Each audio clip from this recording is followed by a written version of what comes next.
नमस्कार, प्रणाम। कैसे हैं आप लोग? उम्मीद करते अच्छे होंगे।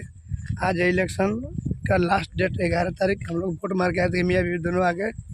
मेरे घर का पूरा फैमिली आ गया वोट मार के। ये स्कूल है, देखिए बगल में वो स्कूल है, वो स्कूल दिख रहा है ना, वहीं पे वोट मरा रहा है। तो हम लोग वोट मार दिए हैं। अब देखिए ये निशान लग गया अंगूठे पर, उंगली पर, देखिए लगा है ना निशान। तो हम लोग वोट मार के आ गए फाइनली। मेरा हम एक ब्लॉग वीडियो बना दूँ, आप लोग देख सकते हैं। एक ब्लॉग वीडियो बना रहा हूँ मैं। ये मेरा गांव का कि मेरा ये घर है, ये देखिए ये मेरा घर दिख रहा है इधर, इधर ये वाला, ठीक है। और हम लोग फाइनली वोट मार के आ गए, आप लोग देख सकते हैं दोस्तों। इधर मेरा बीवी है, मेरे पीछे पीछे देखिए। मेरा बच्चा लोग भी है, उधर भी है बच्चा लोग, दो बच्चा उधर है मेरा, और पीछे है एक। बाकी आप लोग देख सकते हैं। बने रहिए ब्लॉग वीडियो में, ब्लॉग वीडियो पूरा देखिएगा।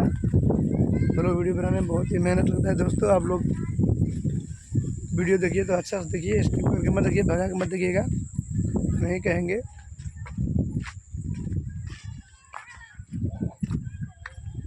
ठीक है दोस्तों, नमस्ते, प्रणाम।